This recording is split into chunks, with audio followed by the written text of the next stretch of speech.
Alright guys, we are here today doing a Banshee clutch preparation, which means we're just going to be soaking our rings and pads in some Yama lube.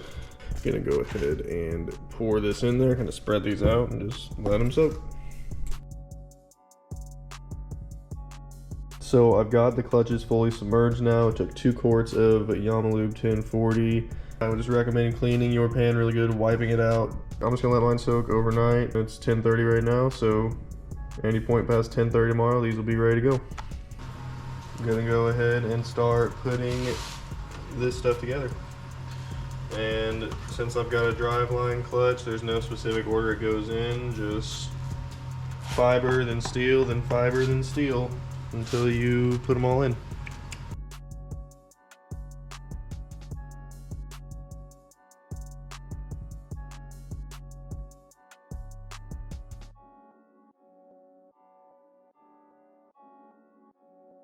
And boom, just like that, fits right up to the edge. I'm gonna wipe my hands off a little bit and let that drip some. We'll go ahead and put our pressure plate on. And when you're putting this on, there are some markings that you can follow to make sure that you are lining it up the correct way. I don't know if you can see it from this far, but there is a little circle marking. It won't go on fully if you have it the wrong way, so it's not a huge deal, but it's definitely something I pay attention to. Okay.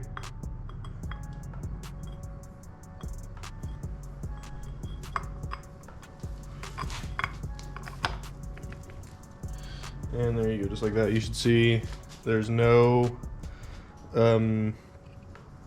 gap right here between the last friction plate and your pressure plate. It goes straight on. So make sure you put this on before. Don't mess up like I did.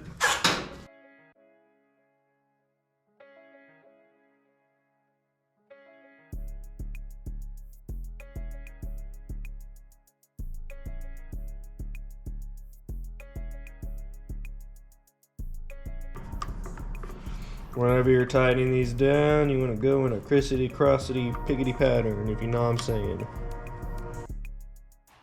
Pretty sure you want to torque these mammer jammers to like 7.2 foot-pounds if I'm remembering correctly, but I'm definitely going to have to double check that. Mammery jammeries. Yep, 7.2 foot-pounds is the torque spec on that. So I'm gonna grab my torque wrench, drop an oil on it.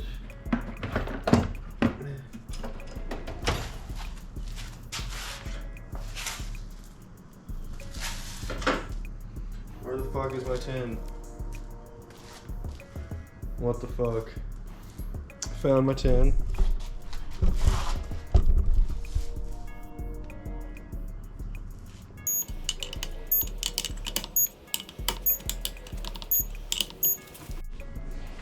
Alright, I've got my clutch on, I've got all my bolts torqued down, I got my adjuster adjusted. I think it's time to go ahead and slap the cover on. And I'm gonna go ahead and put my gasket on. I'm gonna figure out which way it sits. Bada boom, just like that. Okay, so we're gonna go ahead and put it on the cover here.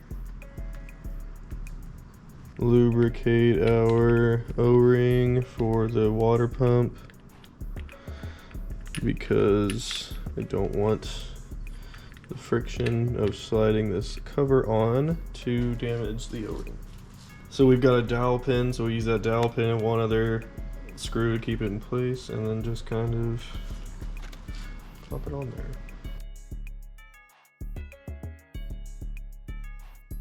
This arm, you'll rotate this to make sure you have access to it, so when you go to build the rest of it, it doesn't give you problems.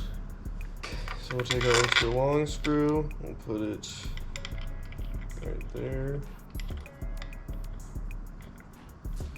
Go ahead and grab my 8, because is what size my bolts are. Yours are probably different because I went and bought aftermarket ones. Now we can go ahead and pop the rest of them in. And you just want to get them started here. You don't want to, you know, run them all the way in until you have all 9 of them in.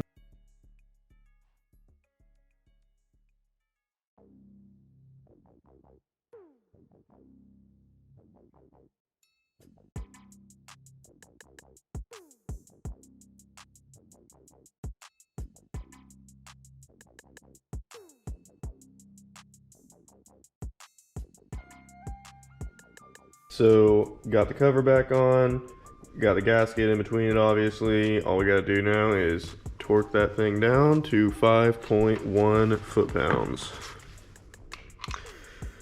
And it's not so important to put on crisscross when you're just like kind of snugging it down, but once you start torquing it, it's really important that you gotta go to crisscross pattern.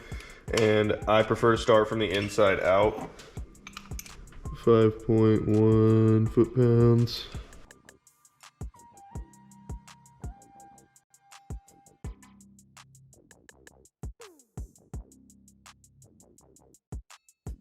We got them all torqued down now, and if these are off, these are going to be the same thing, 5.1 foot-pounds.